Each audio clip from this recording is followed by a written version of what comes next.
Okay, in the last tutorial I spoke about that when we inserted a new item we couldn't delete it straight away. I mean, it seems pretty redundant being able to delete a comment that you put in straight away, but it does happen. People comment stuff and go, oh no, didn't want to put that in, and they want to delete it straight away without a page refresh. So without page refresh, try to delete me. Okay, so let's press post and it goes there and we can't delete. Alright, now this is because when we initially did the delete method, alright, what we did is on document ready we said that for each delete-button item with a class of delete-button, then attach this one event handler with the function of comment_delete, or do this basically here. Now when we did the insert, okay, down here we appended this information to the comments holder ul, right, but it doesn't have any event handler on this li. Now also it's missing one thing, it's missing this ID that we had. Now the ID came from this one box in here, so you can see that we did ID and it was then the comment ID. Alright, so we've got to fix this first of all by saying the this here is equal to the comment ID. So we're just going to take this and we're going to put it there. Okay, so now we've got the comment ID sits in there properly. So now let's refresh this and do insert this time with comments ID. So insert. Now we can actually have a look at our text here as such and look at the delete button, wherever it is, comment buttons holder. Where is it? Delete button. You see that it's got an ID now of 26. Okay, so now we can actually attach these handlers to it. So we need to come back to here. This is the event that we want to trigger upon inserting an item. So therefore what we do down here is we'll say function add delete handlers. Okay, so all we've got to do now is copy this in here, nothing more than that. Copy that in here, copy this one function name, stick that in there, obviously put a semicolon on the end. Now on document ready it's going to do add delete handlers, it's going to call this function. Now all we've got to do, as simple as anything, is when we insert the item afterwards, once we prepend it to this one box, we do the add delete handlers and it will run through all those items once again and it will attach the relevant delete handler to it. Alright, so now we can do this. So let's just save. Let's come back to here, let's refresh to get a new JavaScript. Okay, this now has a delete event handler on it. Right, so post, it goes in there. Let's click on the thing here. Now let's click on delete, gone. Alright, so we can do a page refresh just to show that it went, and it went. Okay, it's nothing more than that as such. Okay, so a couple more things to talk about here is that things which I'm not going to cover in the video tutorial, further in the video tutorials, is that first things first is this delete button doesn't want to be available to everyone. Okay, therefore you only want it to be available to users that have the same ID. Okay, and also if you want to allow these people to be able to delete their comment, right? If you don't want to allow them, then you need to be able to recognize if you, the super administrator, are logged into your website. Therefore you need to have some form of privileges to be able to delete them. Okay, that would be nothing more than when we actually make the comment box here. Now the question is, do you want to display this one comment buttons holder? If you don't want to display it to every single user, then you would just put an if statement here for saying like if user dash user ID is equal to whatever, or if in the table, for example, So subscribers, you could have like a kind of an admin column and say if it's 1 or 0. So if the admin is equal to 1, then they can delete them. Otherwise, you can say if user ID is equal to comments, let's say user ID, okay, then display this, and we can just do here, for example, and do end if here. Now let's see whether this one works. Now potentially all of them are James Thorne at the moment, so let's refresh this. Let's come back to our index.html.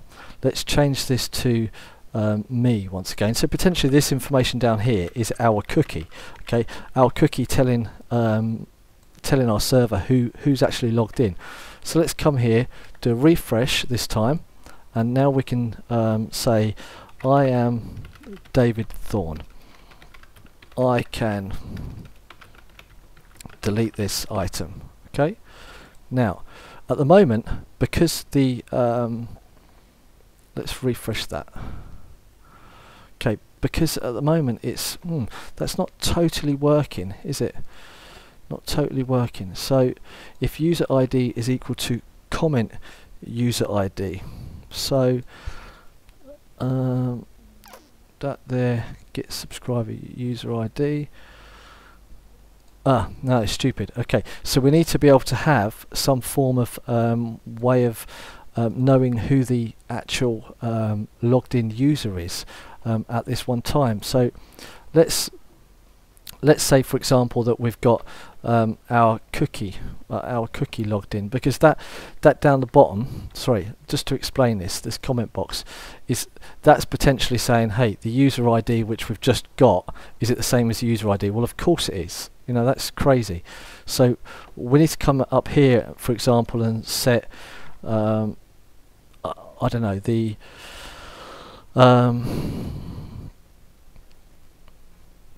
logged in, okay, let's just set user ID is equal to 1. Alright, now we'll just put that down here and say echo user ID. Alright, this is like our cookie. It's going too far into this, but that's basically our cookie. So it means now within inside of our comment box we can say then if user ID is equal to comment dash user ID. Now we can refresh and we can see that we only get the one box for that one user ID, because user, let's go to here, you can see that user ID 1 is me, okay, and I made this one comment, therefore I can't delete James Thorne's one, okay. But if we come back to here, for example, and do then user ID 2 and refresh the page, you can see now that I can delete any of these 3 and it goes away, right? But I can't delete David Thorne's one, I can just delete James Thomas one. Okay, so that's a way of adding some user interaction or kind of security, access level and so on to your one page. There's a whole bunch more other things which you could do from here, and potentially you do need to know who's logged in first of all, so you would do that then with the login, like the person's now logged in, set the cookie now does this, that and the other. I mean, I'm just giving myself ideas to which tutorials I could do after this basically, but in theory if you've got this far in the one tutorial series, then I'm guessing that you'd be able to do it. Otherwise probably look later to see whether I've done any more tutorials. Okay, I'm going to leave it there. First of all, my name's David Thorne from Thorne Web Design, so that's thornewebdesign.com or facebook.com/Thorne Design or facebook.com/Thorne Web Design. First, most important thing, should I say, not the first thing, the most important thing I want to say is that if you have watched every single video out of these 19 videos, there's 18 of the main video, then the introduction. If you've watched every single video, I thank you. Alright, I'm so pleased to know that someone's watched them.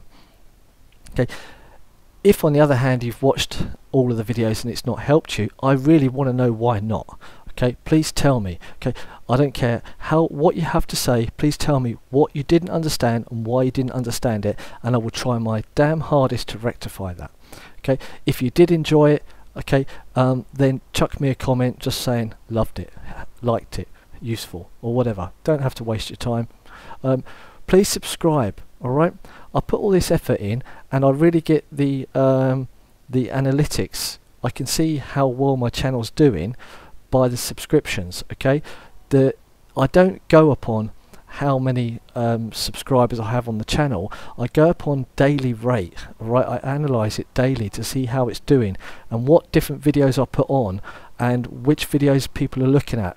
It's more important to me to see which videos it is that you want to watch, which ideas is it you want to see, not me just having, you know, a whole bunch of videos. I need to have feedback. What videos are important? Okay, so please give me feedback. Please, if you like the videos, then subscribe, because every time I do a new video, you're going to get a news feed of the videos which I do. I mean, I subscribe to, I don't know, I think about 10 people in total, but I'm very particular who I subscribe to, because these people do some good videos and they do them daily, or they do them all weekly, and then I can always watch their new videos. Okay, I'm trying to do new videos on a daily basis or every other day basis at the moment, and I am fulfilling that. Pretty much I've done over the past couple of weeks a video every single other day, ranging from Linux to MySQL to CSS to PHP and AJAX or whatever. I'm trying to do videos continuously. Alright, okay, that's enough of me. Once again, thank you very much for watching. Thank you very much for spending your time doing this. I really appreciate it, and I hope that you've learned something. That's it from me. Thanks very much. Goodbye.